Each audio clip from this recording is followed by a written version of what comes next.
What goes through your mind when you see this, when you see your property underwater? The sheer number of police officers that arrived at this college is just impressive. It's not only police officers from all across the state of North Dakota, but yesterday I had the privilege of speaking with some police from New York City and Chicago. The Magic City is covered in a thick blanket of snow tonight, and it's showing no sign of stopping. It's falling on us right now. We're in day 21 of the government shutdown, and we continue to follow those who are impacted by it. Well, I'll tell you what I'm seeing right now are dozens of people in this northeast Minot apartment who are taking a lot of their belongings out of their units outside, presumably that they're soaked in water. Fire chief also says that crews will remain on scene here, putting out the flames and monitoring the scene throughout the night and into Monday. So tell me, why the taxi? Welcome to midterm election night 2018. Now tonight we have live crews across the state in Bismarck, Fargo, Minot, Williston, and Dickinson,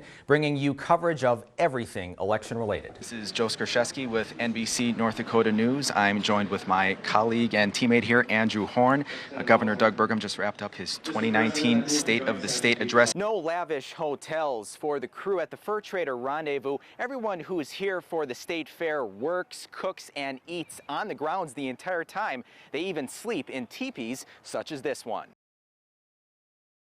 Good evening, I'm Joe Skurzewski, and thanks for tuning in.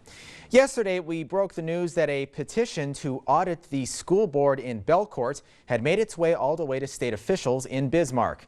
It's brought to light growing concerns over members of the board and how the board is handling business. Income taxes and airport security are by far not the only things being impacted by the shutdown. With that, Jacqueline joins us for her first look at weather. As Megan alluded to, Jacqueline, how is this impacting how you forecast? Overseas tonight, there is new confusion over President Trump's plan to withdraw U.S. forces from Syria after a new announcement today.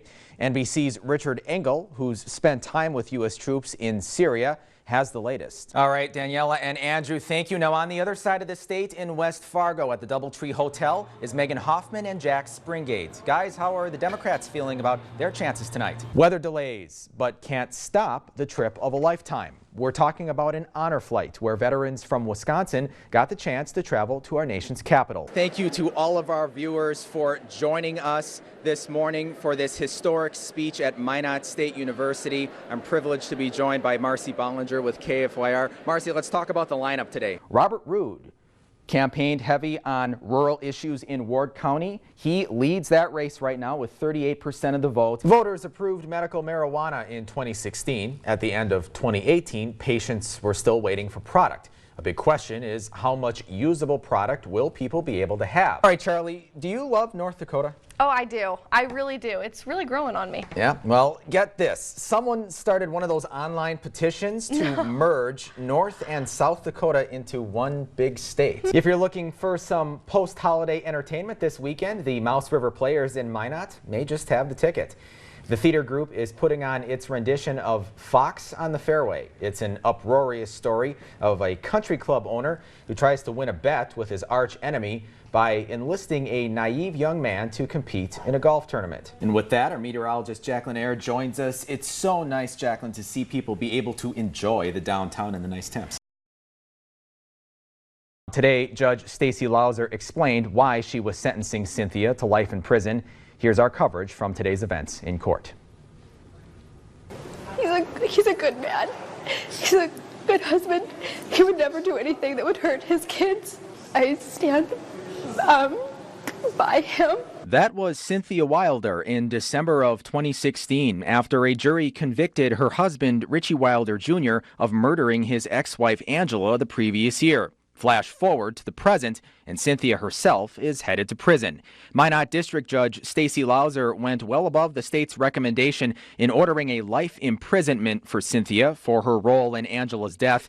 This comes in an emotional sentencing hearing that included a playback of an audio recording of a conversation that Cynthia had with a confidential informant, where she admits to her role in Angela's killing. If it was me, I would have gone back and cut her fingers off, I would have burned him, I would have lit the house on fire. I could go to jail for a very long time because I helped him. In laying down her sentence, Judge Lauser invoked Angela's role as a mom. Of all of her roles, it is this court's speculation that the role she was most proud of was being a mother. Because of your actions, Angela Wilder's children have forever been robbed of making memories, of sharing their joys, their triumphs, and their heartache with their mother. Cynthia took the stand to plead her case. I still want the very best for all of my children. I want them to be in a safe and loving home. Still, Judge Lauser brought forth the harshest sentence. As to count 1, conspiracy to commit murder, to a sentence of life imprisonment without the possibility of parole. Richie is currently serving his own life sentence after being convicted of Angela's murder. Judge Lauser also forbid Cynthia from having contact with Angela's family, including the children. Angela Wilder would have turned 33 this September. Prosecutors in Rolette County have filed a murder charge in Tuesday's fatal shooting. Joe Skurzewski headed to the Bell Court for an exclusive interview with the victim's family. I'm just trying to get through this. July 31st, 2018 would become one of the worst days ever for Claudette Pochant. She'd lose her beloved son James, or Joey as loved ones called him, at the hands of 49-year-old Ronald Wu-Tan in a shooting that brought police from across the region to her small town. How's the rest of the family holding up? They're not. Claudette says she wants to know why it took so long for authorities to enter this home to attend to her son. My son is in there. He's dead. My daughter's left and my granddaughter's not in there, so why can't you guys go in there and get him? You know, I felt bad because my son laid there for that long. Rolette County prosecutors say it appears Pochant was dead before anyone called for help or police could arrive on scene. Rolette Police Chief Joseph Kaufman says authorities didn't know until at least 2 hours into the ordeal that there was a second subject in the house. At the beginning of it, we didn't know for sure what was going on, and you know, our thing is you risk a life to save a life. Claudette says she believes Wu-Tan suffered from PTSD and alcoholism, which may have triggered the incident. You could say something to Joe. What would you say? I just want to hold you. And he has 2 boys and a wife. Joey, I miss you and I love you. Wu-Tan remains in custody on a $1 million bond. The sound of 100 police sirens took over the main drag through Rolla as the body of Deputy Colt Allery returned from Grand Forks. Later, amid the backdrop of a flag at half-mast, the Rolla community and law enforcement gathered together at Rolla City Hall for a candlelight vigil. I'm here to pay my respects to a fine officer who gave his life in the line of duty and upstanding citizen. The community honored Deputy Allery through song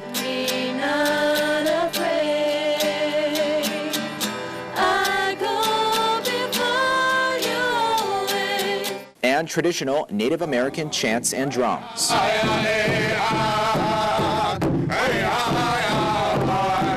Some mourners even made T-shirts commemorating this fallen hero. We have such a small community and everyone's kind of tight-knit together, everyone knows everybody, and it's such a small community that one thing happens, everybody gets involved. Friends and neighbors coming together as one community to remember a life. We ask you, Lord, to allow this to be a moment of grace for all of us to realize just how fragile we are. The mourners then walked across Rolla to the public school with the help of a police escort. In Rolla, for NBC North Dakota News, I'm Joe Skurzewski. Now let's head over to Joe for more highlights. Hey, thanks, Ben. The Aggies were looking to continue their winning ways tonight as they hosted the Ned Rose Cardinals. Let's take it out to the Star City. We're going to pick things up in the second quarter with Velva already up 28-0. Ned Rose trying to mount a comeback here. Quarterback Ethan Miller completes the pass to number 5 Sage Weigel before a hard tackle from Velva's Quentin Peterson. Now that drive comes up empty though. Velva with the ball. We begin with tonight's marquee matchup on the hardwood as the Minot Magicians welcome the Mandan Braves to Magic City campus. For the Braves, Trey Wiest, he takes care of things himself, driving the lane and dropping the layoff off the glass just out of reach of the Magicians' Alex Shimke. Braves bench loving that. Shimke would get his revenge right here, stepping back before hitting this mid-range jumper to keep the Magicians in it. The Magicians student cheering section, gotta love them, cheering their team on. Then check out this ball movement by the Magicians. Mikkel gives it up, but he'd eventually get it back. And watch this, he drains the three. They had a close game all night, but the sharp shooting Braves are just too much. They come into Minot and they get the win in a thriller, 72-70.